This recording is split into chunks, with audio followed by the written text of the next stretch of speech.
Baiklah teman-teman, selanjutnya kita akan ke alat berikutnya, yaitu alat kempa. Alat kempa ini bisa digunakan untuk kempa panas dan juga kempa dingin. Dalam menghidupkan alat kempa, ini ada terdiri dua saklar. Untuk saklar pertama, yaitu saklar untuk menghidupkan aliran listrik dari alat kempa. Biasanya saklar ini dihidupkan itu ke arah atas, kalau dimatikan yang ke bawah. Kemudian untuk saklar kedua, ini untuk dihidupkan itu dia juga ke arah atas atau ke nomor 2 di atas. Kemudian kalau mematikan itu ke arah tengah atau 0. Dalam mengoperasikan alat kempa, khususnya untuk kempa panas, ini dimulai dengan mengatur suhu. Untuk suhu ini diatur setiap 25 derajat.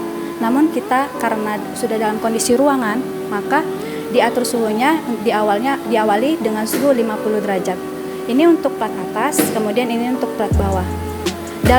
Untuk mengetahui suhu yang diinginkan sudah tercapai, bisa dilihat dari off dan on di setiap plat atas ini, plat atas, plat bawah ini. Indikator plat atas dan plat bawah ini. Jika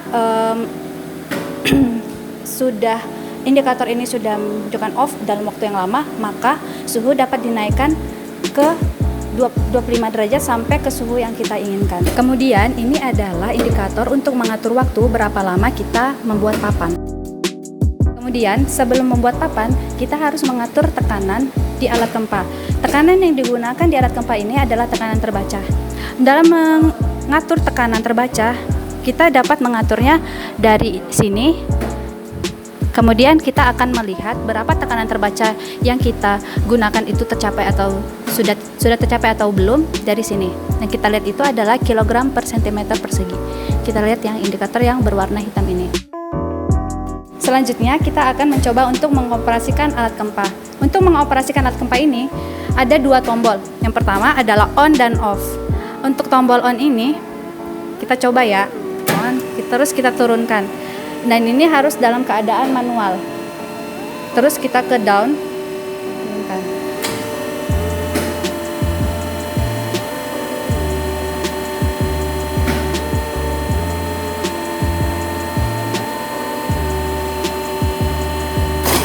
Oke. Terus kita off. Setelah itu baru kita akan memasukkan papan yang akan kita buat ke kempaan. Sekarang di sini ada mahasiswa pasar sarjana yang sedang melakukan penelitian dan kita akan melihat bagaimana dia membuat papan. Dia akan membuat papan OSB. Sekarang dia akan memasukkan hamparan OSB-nya ke alat kempa. Setelah itu kita akan menaikkan alat kempa plat bawah ke menyentuh plat atas. Kita hidupkan on. Kemudian kita atur ke otomatis. Kemudian kita tekan tombol otomatis. Setelah itu kita akan menunggu plat bawah akan menyentuh sampai ke plat atas.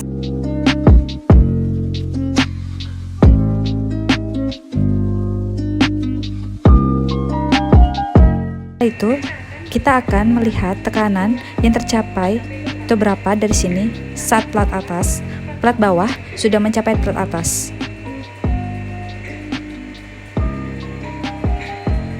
Yaitu tekanan yang digunakan sekitar 79 sampai 80.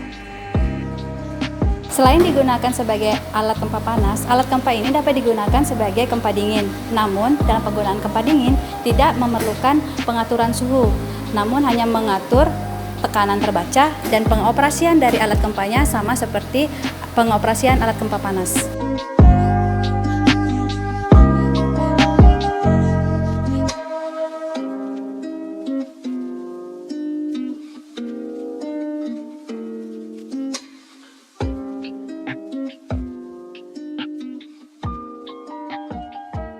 Untuk alat selanjutnya adalah spray gun.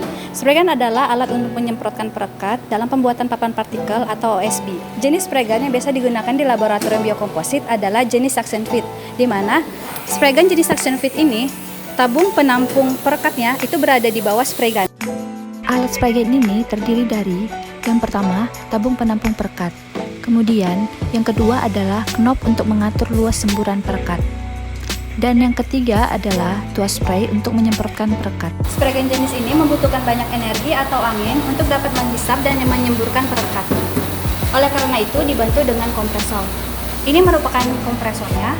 Kemudian untuk menyambungkan kompresor dengan spray gun, ini dihubungkan dengan selang untuk mengalirkan tekanan udara. Selain menggunakan hot press dan cold press, untuk merekatkan produk kayu laminasi, biasanya kita menggunakan alat klem ini di lab biokomposit.